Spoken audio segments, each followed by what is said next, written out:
बाला साहब का अपना जना हुआ बेटा उद्धव ठाकरे जिस तरीके से आज कृत्य कर रहा है और जैसे जैसे बयान दे रहा है, वो कहीं से भी आज महाराष्ट्र की जनता उसको पसंद नहीं करती। और मैं ऐसे ही नहीं बोल देता हूँ, मराठी आज जिस तरीके से शिंदे को पसंद कर रहा है और जिस तरीके से उद्धव को गालियां दे रहा है ना, ये जग जाहिर है। आप मीडिया में हो, आप जाकर वहाँ सर्वे कर सकते हो।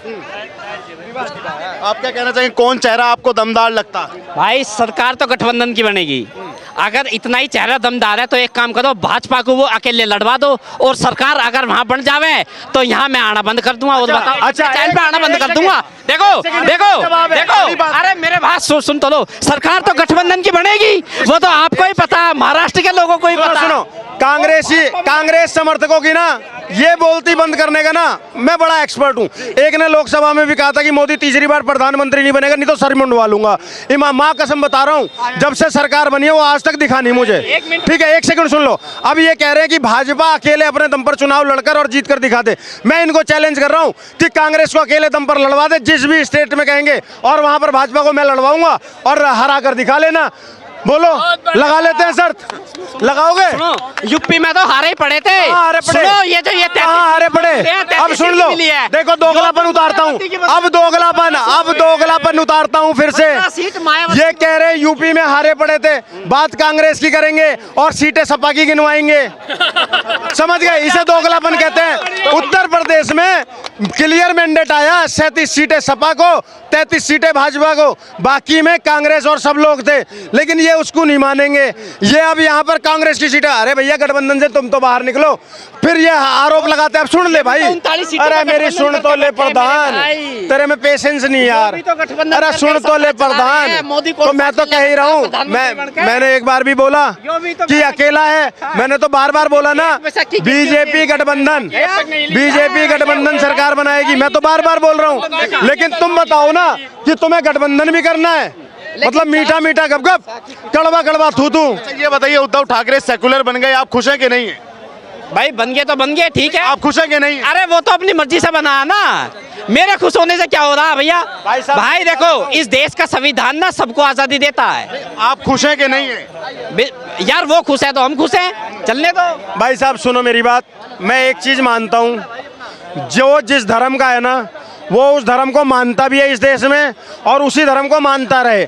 अपने धर्म के प्रति श्रद्धावान होना, कट्टर नहीं, श्रद्धावान होना मुझे लगता है सबसे अच्छी चीज़ है। और जो भी अपने आप को सेकुलर कहता है ना, चाहे वो किसी भी धर्म का हो, चाहे मेरे सनातन का आता हो, चाहे किसी भी धर्म का आता हो, अगर वो अपने आप को सेकुलर कह रहा है तो वो सेकुलर नहीं है।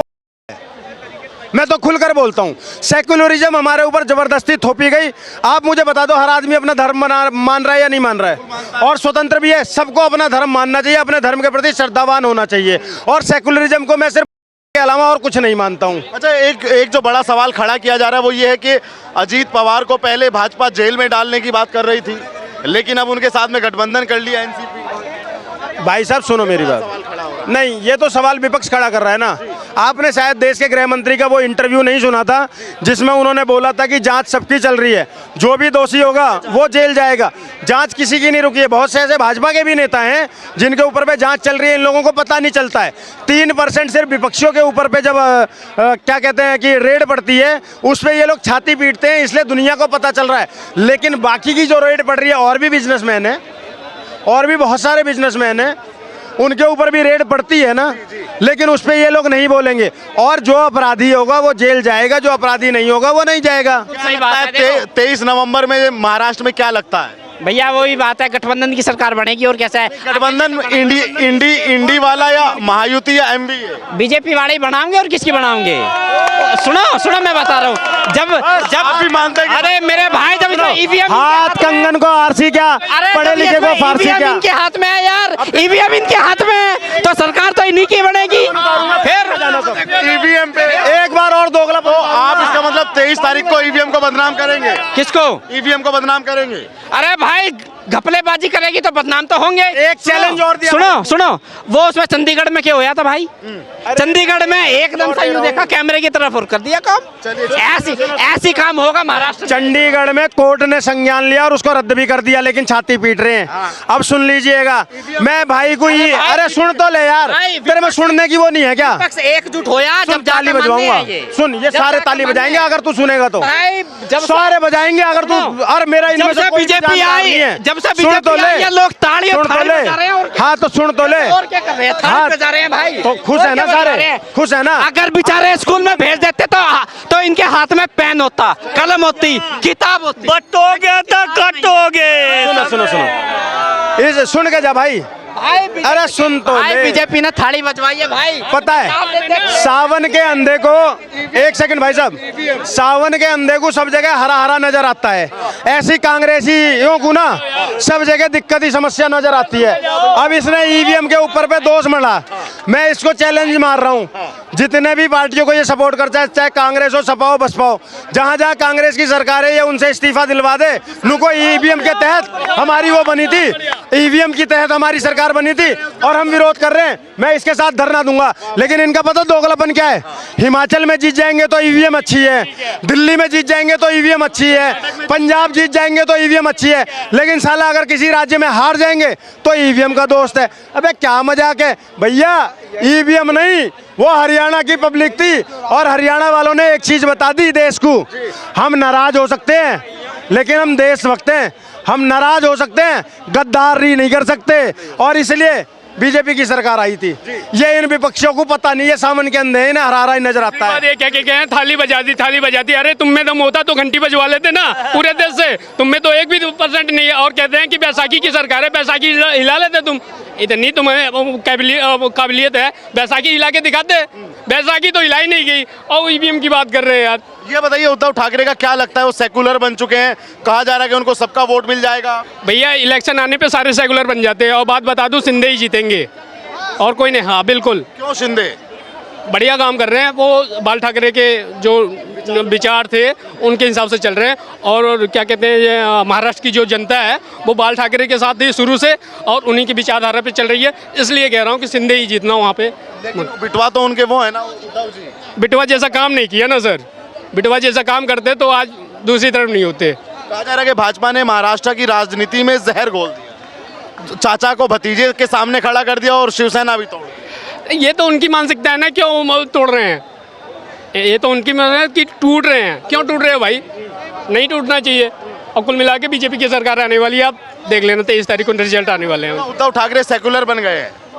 अरे कहीं न कोई चलेगा जोगी के सामने में, योगी के सामने में कोई नहीं चलेगा, नहीं किसी को नहीं चलेगा, टिकेगा नहीं तो चलेगा तो छोड़ो, जोगी मोदी के सामने कोई नहीं चलेगा, समझे से एकदम मोदी आएगा और जोगी आएगा, किसी को इसको हिलाने वाला नहीं है, समझे। खट्टा गाड़ दिया तो गाड़ दिया, जहाँ गड़ गया तो वहाँ हिलने वाला नहीं है। जम्मू कश्मीर में ऐसा हुआ, मोमडेम ठोक के दे दिया वो लोग को कांग्रेस।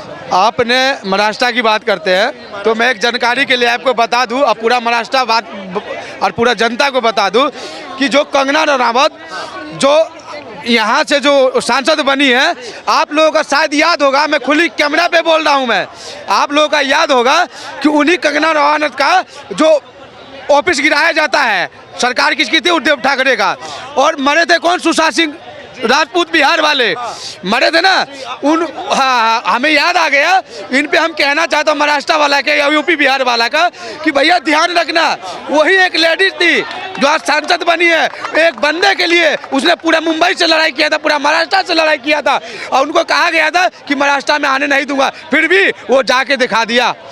वही है कंगना रनावत और वही उद्धव ठाकरे है जो उनको ऑफिस गिरवाया था।